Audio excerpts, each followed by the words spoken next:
نحمد و نصلی علی رسول الکریم اما بعد فاعوذ باللہ من الشیطان الرجیم بسم اللہ الرحمن الرحیم ما آتاکم الرسول فخذوه وما نہاکم عنہ فانتہوا صدق اللہ العظیم وصدق رسولہ النبی الکریم الصلاۃ والسلام علیک یا سیدی یا رسول اللہ الصلاۃ والسلام علیک یا سیدی یا حبیب اللہ الصلاۃ والسلام علیک یا سیدی یا خاتم النبیین وعلی آلک وصحابک یا سیدی یا محمد رسول اللہ صلی اللہ علیہ وسلم۔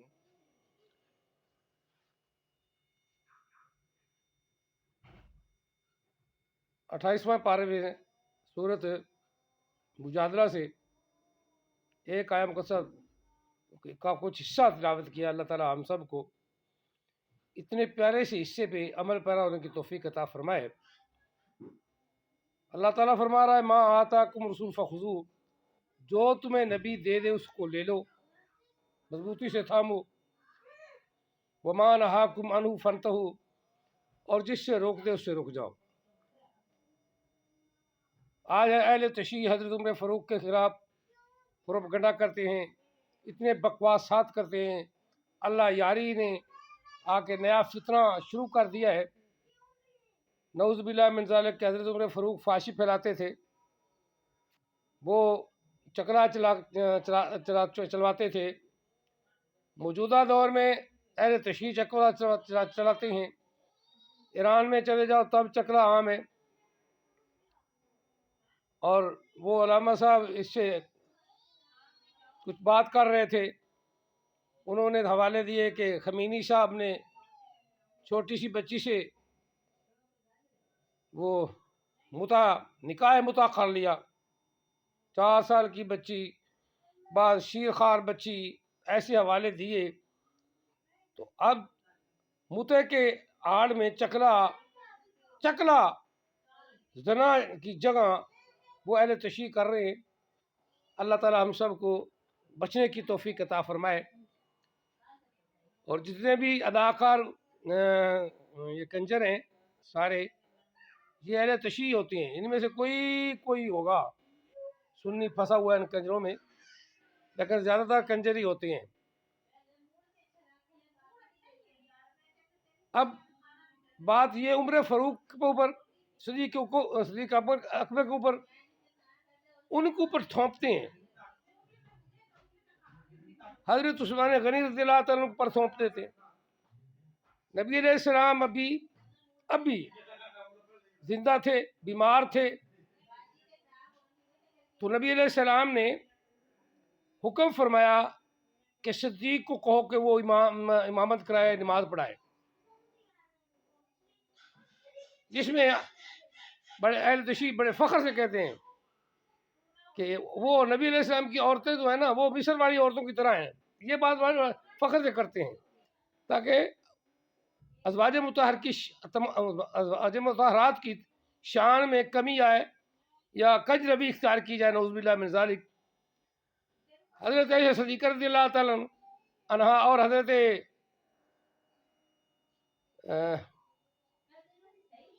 حفصہ رضی اللہ تعالیٰ عنہ، ان کے خلاف ان کا زیادہ پروپیگنڈا ہوتا ہے، زیادہ پروپیگنڈا ان دو کے خلاف۔ اور تیسری بھی ہے حضرت میں حضرت حفصہ رضی اللہ عنہ، حضرت صفیہ رضی اللہ عنہ، تیسری سب سے زیادہ جو بولتے ہیں وہ حضرت اما عائشہ صدیقہ رضی اللہ تعالیٰ کے بارے میں، اور حضرت حفصہ رضی اللہ تعالیٰ عنہ کے بارے میں زیادہ بکواسات کرتے ہیں۔ حضرت عمر فاروق رضی اللہ تعالیٰ عنہ کے بارے میں بار بار لکھا ہوتا ہے، وہ چکلا چلاتے تھے۔ یار موجودہ آئینہ دیکھ لو، نبی علیہ السلام نے ان کے بارے میں یہ ارشاد فرمایا کہ جس گلی میں عمر فاروق جا رہا ہو، اس گلی کو شیطان چھوڑ کے بھاگ جاتا ہے۔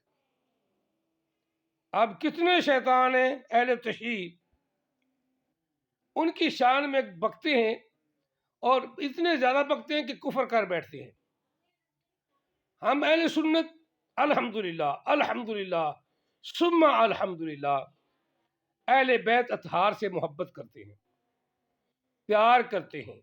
حضرت علی کرام اللہ وجہ کو اپنا امام مانتے ہیں، لیکن چوتھا امام، پہلا امام آقا علیہ السلام نے مقرر فرما دیا، صدیق کو کہو کہ امامت کرائے، میری امت کی امامت کرائے، میرے مصلی پہ جا کے کھڑا ہو کے نماز پڑھائے.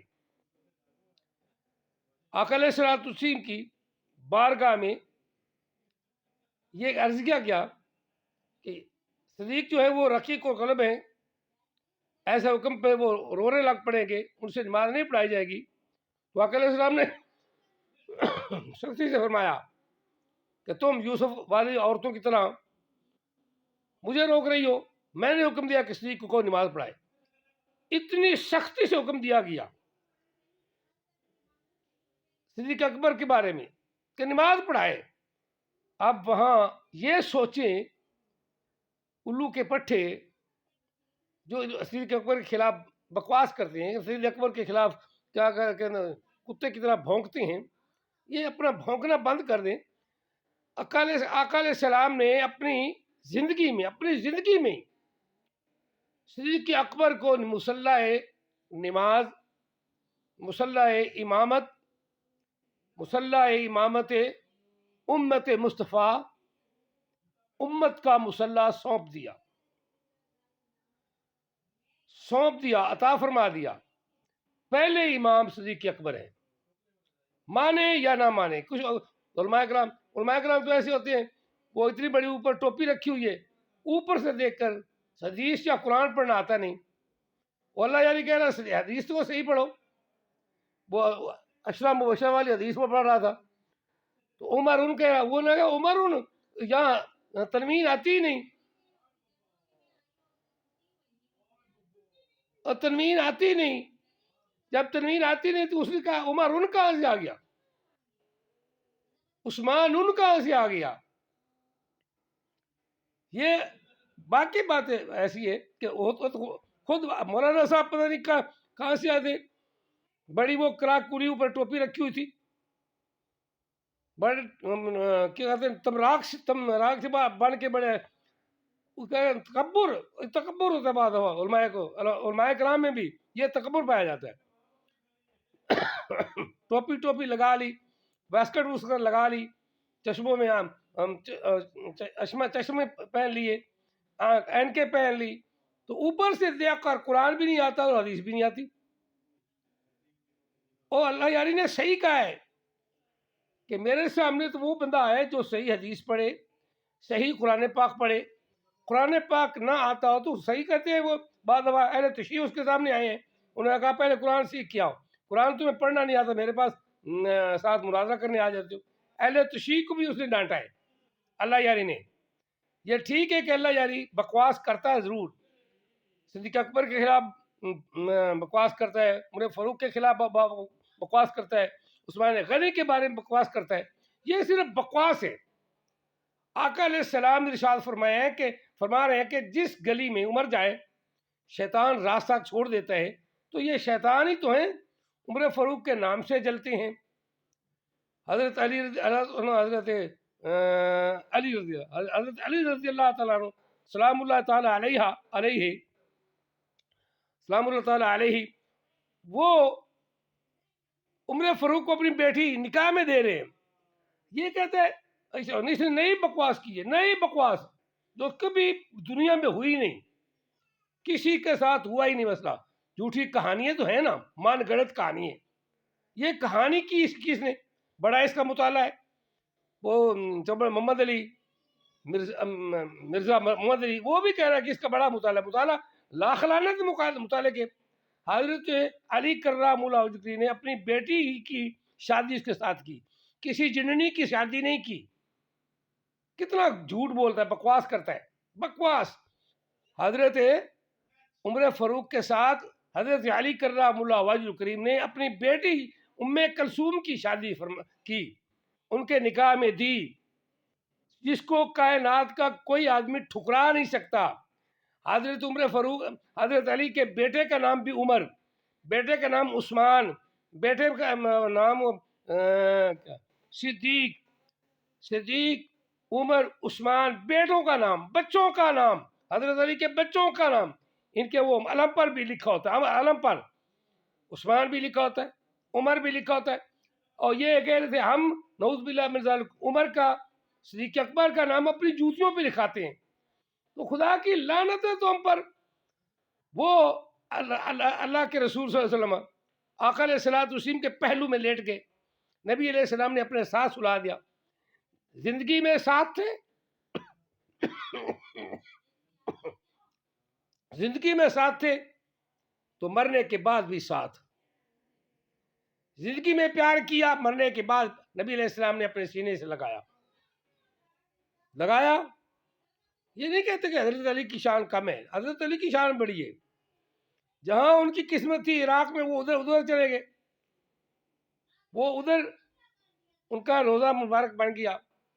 یہ اپنے اپنی قسمت کی بات ہے۔ حضرت علی کرم اللہ وجہہ نے اپنا دارالخلافہ عراق میں بنا لیا، وہ عراق میں چلے گئے، آقا علیہ الصلوۃ والسلام کی خدمت میں حضرت علی، حضرت صدیق اکبر رہے، انہوں نے وفات پائی تو نبی علیہ السلام کے پہلو میں دفنائے گئے۔ کہتی ہیں صدیق اکبر جنازے میں شامل نہیں تھے، جنازے میں، یہ عام بات ہے، عام بات ہے، وہ ان سے پوچھو جناب جنازے میں شامل ہی نہیں تھے، تو نبی علیہ الصلوۃ والسلام کو دفنانے کا جب قصہ ہوا کہ نبی علیہ السلام کو کہاں دفنایا جائے، کس جگہ ان کی قبر بنائی جائے، آقا علیہ السلام کا لاشہ مبارک کہاں رکھا جائے، تو حضرت ابوبکر صدیق نے کہا تھا کہ نبی جہاں فوت ہوتا ہے وہیں اس کا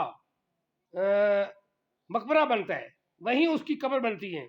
تو یہ صدیق اکبر کی بتائی ہوئی بات ہے، بتائی ہوئی بات ہے، جگہ جنازے میں شامل نہیں، تو صدیق اکبر خود دفنا رہے ہیں، خود موجود ہیں، صدیق اکبر کہہ رہے ہیں کہ نبی علیہ الصلوۃ والسلام کو وہیں دفنایا جائے گا جہاں وہاں ان کی وفات ہوئی ہے، وہ تو حجرہ عائشہ میں ہی وفات ہوئی تھی، تو اللہ نے حجرہ عائشہ ان کو عطا فرمایا، نبی علیہ السلام کے ساتھ حضرت عائشہ صدیقہ باقاعدہ رہ رہی تھی، وہاں رات کو جاتی ہی نہیں تھی، ان کی زوجہ محترمہ وہیں رہتی تھیں، پھر آگے صدیق اکبر فوت ہوئے، وہ بھی وہیں آ گئے، پھر بھی وہیں رہیں، جب حضرت عمر فاروق آیا آقا علیہ الصلوۃ والسلام کے پہلو میں آ گئے، وہ غیر محرم گنے گئے۔ یہ محبت، یہ الفت، یہ دین کا ایک احساس یا دین کو کامل کرنے والی بات کہ حضرت عائشہ صدیقہ نے علیحدگی اختیار کی، اس معجزے میں پھر نہ آئیں، جب آتی تو پردہ کر کے آتی۔ کسی نے پوچھا پہلے تو آپ ایسے آتی تھیں، ایسے بیٹھی رہتی تھیں، تو آپ پردہ کرتی ہو؟ کہا پہلے میرا شوہر آقا علیہ السلام موجود تھے، دوسرے میرے باپ، تب بھی مجھے پردہ کرنے کی ضرورت نہیں، اب چونکہ عمر فاروق آ گیا، وہ غیر محرم ہے، لہذا میں پردہ کر کے آتی ہوں۔ اس سے یہ بھی پتہ چلتا ہے کہ قبروں والے بھی اللہ تعالیٰ کی بارگاہ میں جب پہنچتے ہیں نیک لوگ تو وہ زندہ ہوتے ہیں، زندہ تو سارے ہی ہوتے ہیں، جیسے قبر میں پہنچتے ہیں تو کافر ہو، مسلم ہو، عیسائی ہو، یہودی ہو، جب قبر میں پہنچتا ہے تو کرامن کاتبین آتے ہیں، قرآن پاک نے بھی کہا ہے، تمام کتابوں نے کہا ہے کرامن کاتبین یعلمون ما تفعلون ان الابرار لفی نعیم۔ سوال کرتے ہیں ما سالکا، وہ پوچھتے ہیں نا مر ربو کا، تیرا رب کون ہے، ما دینو کا، تیرا دین کیا ہے، لما تقول فی ھذا الرجل لمحمد، اس آدمی کے بارے میں تیرا کیا خیال ہے جس کا نام محمد ہے، تو وہ مسلمان پہچان جاتا ہے کہ میرے نبی علیہ السلام کا نام لیا گیا، وہ درود بھیجتا ہے اور آقا علیہ الصلوۃ والسلام کی زیارت کرتا ہے اور کہتا ہے کہ یہ میرے آقا ہیں۔ جب تینوں جواب صحیح دے دیے پھر آرام ہو گیا، سکون ہو گیا، قبر میں راحت ہو گئی۔ اگر نہیں آئے تھوڑی سی مار پیٹ تو ہونی ہے، اللہ تعالیٰ ہم سب کو آقا علیہ السلام کی پہچان نصیب فرمائے۔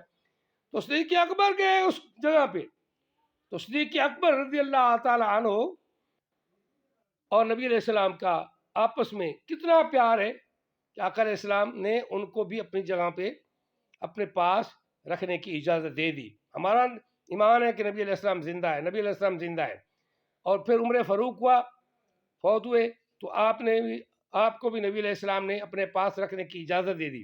آج کوئی بے غیرت بے غیرت بے غیرت نبی علیہ الصلوۃ والسلام کے پیارے صحابہ کو برا بھلا کہہ کہ وہ تو دین پر بھی نہیں تھے، وہ تو جناب چکلا جاتے تھے، وہ زنا کام کرتے تھے، تو 12,000 مربع میل بلکہ 32,000 مربع میل میں اتنی حکومت نہ پھیلتی۔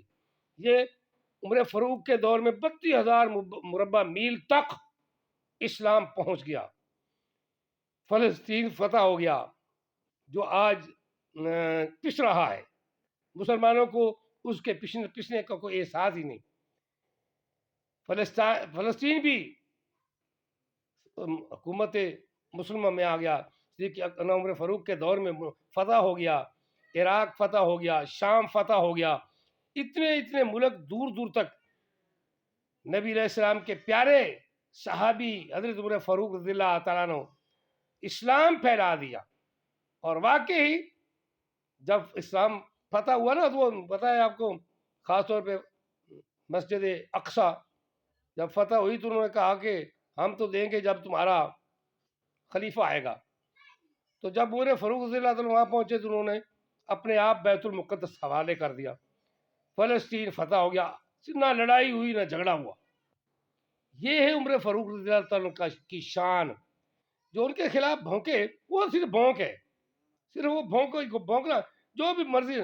ہم حضرت علی رضی اللہ تعالیٰ کو کبھی برا نہیں کہیں گے، کیوں کہ وہ نبی علیہ السلام کو پسند ہے، اس سے نبی علیہ السلام محبت کرتے ہیں، اس سے نبی علیہ السلام پیار کرتے ہیں۔ اسے کہا کہ جہاں قرآن ہوگا وہاں علی ہوگا، جہاں علی ہوگا وہاں قرآن ہوگا۔ تو اس کا مطلب ہے کہ علی اور قرآن کا آپس میں بڑا محبت اور الفت ہے، دامن ہے۔ قرآن یہی جو عثمان غنی نے جمع کیا ہے، اسی قرآن سے حضرت علی محبت کرتے تھے، اسی قرآن سے امام حسن محبت کرتے تھے، اسی قرآن سے امام حسین محبت کرتے تھے، اسی قرآن کو فاطمہ الزہرا رضی اللہ تعالیٰ عنہ وہ تلاوت فرماتی تھیں۔ باقی قرآن پاک تو سارے حضرت عثمان غنی نے ختم کر دیے۔ حضرت فاطمہ الزہرا کے دور میں اکٹھے نہیں ہوا تھا، عثمان غنی کا جب دور ہوا تو جب قرآن پاک اکٹھا ہوا تو اس کی 3-4 کاپیاں بنا کے علیحدہ علیحدہ شام میں بھجوا دی، کوئی عراق میں بھجوا دی، کوئی ادھر اپنے پاس رکھ لی، ایسے کاپیاں کروا کے 4 کاپیاں اس وقت کرائیں، جتنے صوبے 4 صوبے تھے یا 5 صوبے تھے سب میں ایک کاپی بھجوا دی، ایک کاپی ادھر عثمان غنی کے پاس رہی۔ جو ادھر تیار ہو گیا قرآن پاک قیامت تک یہی ہے۔ یہ اس قرآن پاک کی بھی مخالفت کرتے ہیں، پھر کہتے ہیں یہ دلیل لاؤ، یہ دلیل لاؤ۔ اور جو قرآن کے مخالف ہے اس کو دلیل دینے کی ضرورت کیا ہے؟ وہ تو ویسے ہی لانتی ہے، اوپر سے قرآن پاک کے دلیل پھر ہم پہ لاتے ہیں۔ ہم ان کا کی بات کہا قرآن پاک کی ایس بھی بڑھے نا، کہا یہ تمہارے موافق نہیں ہے، قرآن کے تم مخالف ہو، تم تکیہ کرتے ہو۔ ہم تکیہ کرنے والے کو قرآن پاک جو ہے اس کا اعتبار ہی کوئی نہیں، وہ صحیح پڑھتا ہے یا غلط پڑھتا ہے۔ اسی طرح جو عالم دین اس کے سامنے جاتا ہے نا، وہ چبڑ نہ جائے، جس کو اوپر سے قرآن پاک پڑھنا نہ آئے، اوپر سے پڑھنا حدیث نہ آئے، وہ پڑھ ان عمارن یا عمارن ہے عمارو تو عمرن عثمانن، یعنی جن کو یہ نہیں پتا کہ یہاں قاعدہ کون سا لگتا ہے، قانون کون سا ہے، کس حدیث پاک پڑھ رہا تھا کیا ہوگا یہاں، تو اس پہ خدا کی کیا کہتے لعنت ہے، تجھے نہیں آتی حدیث تو مقابلے میں نہ جاؤ، بس بات ختم۔ اللہ تعالیٰ ہم سب کو صحیح دین کی پہچان عطا فرمائے، صحیح دین کو سمجھنے کی توفیق عطا فرمائے، اور حدیث پاک کو بھی صحیح طریقے سے ادا کرنے کی توفیق عطا فرمائے، آمین ثم آمین۔ جزاکم اللہ تعالیٰ فی الدارین واسع جزا۔ لیکن ان لوگوں کے لیے جو صحیح مسلمان ہیں، جو قرآن کو نہیں مانتے وہ مسلمان نہیں، جو عثمان کو نہیں مانتے وہ مسلمان نہیں، جو عمر فاروق کو نہیں مانتے وہ مسلمان نہیں، جو صدیق اکبر کو نہیں مانتے وہ مسلمان نہیں۔ ہم حضرت علی کو مانتے مسلمان ہیں، ہم عثمان غنی کو مانتے مسلمان ہیں، ہم عمر فاروق کو مانتے مسلمان ہیں، ہم صدیق اکبر کو مانتے مسلمان ہیں، ہم فاطمہ الزہرا کے غلام ہیں، ہم حضرت امام حسن امام حسین کے بھی خادم بے لوث خادم ہیں۔ الحمدللہ ثم الحمدللہ اہل سنت والجماعت جو ہے نا وہ آقا علیہ الصلوۃ والسلام کے غلاموں کے غلام ہیں۔ ان کی آل کے غلام ہیں، ان کی اولاد کے غلام ہیں، ان کے ازواج کے غلام ہیں۔ اللہ تعالیٰ ہم سب کو ان کا قدر کرنے کی توفیق عطا فرمائے، اور جن باتوں سے نبی علیہ السلام نے منع فرمایا رکنے کی توفیق عطا فرمائے، جن کی کرنے کا حکم دیا ہے کرنے کی توفیق عطا فرمائے۔ وما علینا الا البلاغ المبین۔